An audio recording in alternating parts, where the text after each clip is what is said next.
Does soul exist? Soul? Yes. Whose soul? And one more. What is the purpose of life?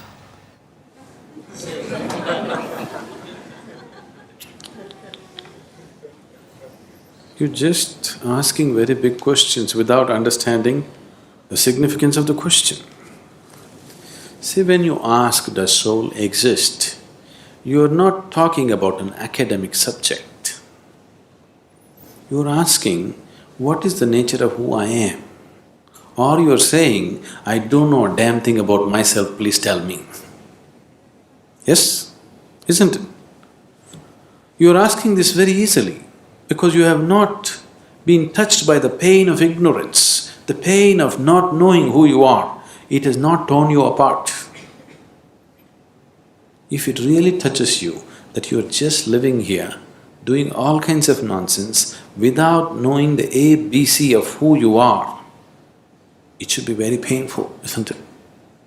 That pain has not yet touched you. You're mouthing questions. It's not sunk deep enough. So every day you must remind yourself, at least spend 10 minutes in the morning, just see what an utter idiot you are. You don't know anything about yourself, but you're busy with all kinds of nonsense in your life.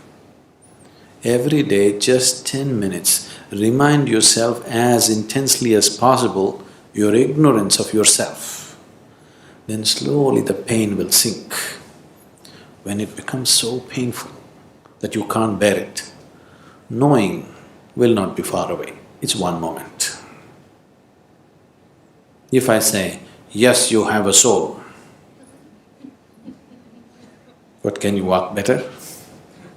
What use is the soul? Did they put any kind of utility to the soul? These two are useful. That other soul that they're talking about, is it of any use? It's of no use. So don't talk about it. And if I tell you it is there, what does it do to you?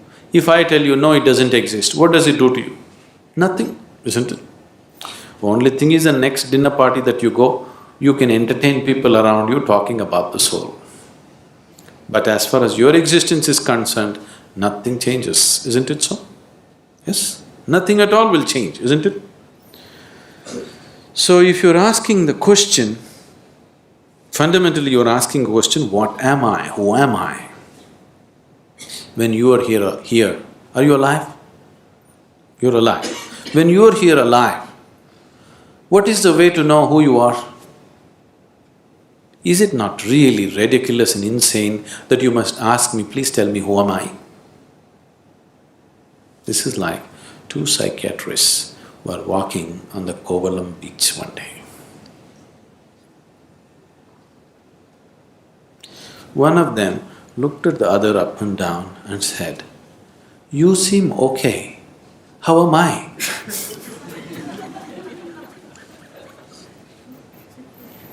This is just like that, isn't it?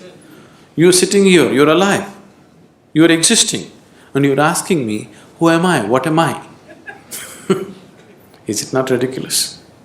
Very ridiculous, isn't it?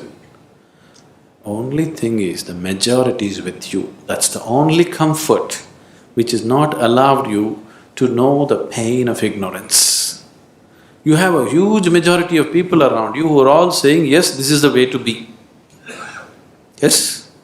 That is the only thing which has given you some comfort. Suppose you are the only man on the planet who does not know who you are, everybody else knows. You know how it would be for you? Yes? You don't know who you are, you're busy in the world. Does it make any sense? Or does it sound like madness? Insanity, isn't it? But the comfort is, you're in a huge asylum where everybody's like you. So your problem is, your existence itself right now is only in comparison with something else. You have no existence of yourself, please see. Right now, if you don't have something that everybody has nose. Suppose you did not have a nose. Actually, you can breathe better, you know. If you take off your nose, you will get 22% extra oxygen. You will be more healthy, everything will be better. But you know how you will suffer? Because everybody else has a nose. Yes or no? Or if you get something extra that other people don't have, you still suffer, isn't it? Suppose you grew one horn. You know how terrible it would be? But if everybody had a horn, then we would be polishing it and decorating it.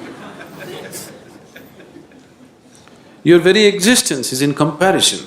There is no existence of yourself. Everything is in comparison.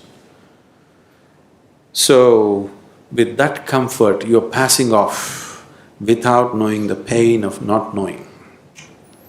If you know the pain of not knowing who you are, then if you just see that I don't know anything about myself, tears will come.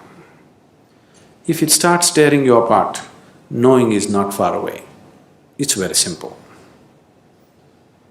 It's very, very simple because after all you want to know what is within you, isn't it? Can what is within you be denied to you by anybody or anything? Do you need a passport to go within? Do you need a visa?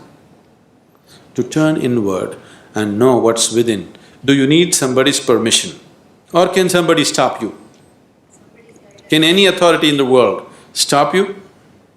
No. So who is stopping you? Who could be stopping you? Only yourself. Nobody else but yourself. Nobody else is capable of stopping you, isn't it? So why are you stopping yourself? Simply because you made your whole existence outside of yourself. Your very existence is only in comparison with somebody. Because this has happened to you simply because the very nature of sense organs is like this. Because your experience of life is limited to sense perception, that is the reason why you are existing in comparison with somebody, not by yourself. Because sense organs are like this. If I touch this feels cool to me. This feels cool to me not because of the way the steel rod is, simply because of the way my body temperature is. If I lower my body temperature and touch this would be warm to me. Yes? Is it so? If I lower my body temperature to -100 and touch this would be red hot to me. Is it so?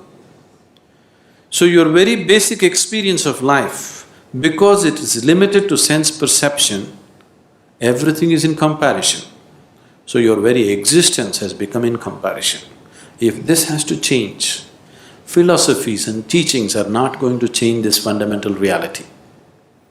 If your experience of life transcends the limitations of sense perception, suddenly everything is different. When we initiated you into Shambhavi, if you gave yourself to the process, it could easily take you beyond sense perception. Many of you going into moments where you are no more within your sense perception, something else is beginning to happen, anything new happens, your mind is such, it knows only fear. Even if you walk into heaven, you will know only fear because it's something that you do not know. You have conditioned yourself like this. But if you allow it to happen, you will see, you will start experiencing a dimension which is beyond sense perception. Only when your experience of life moves beyond sense perception, then your experience of life is absolute, not in comparison with something else. Then your experience of life has transcended the limitations of the physical. Then you have created an atmosphere to know who the hell you are. You better know who the hell you are. Otherwise, anything that you do is of no consequence.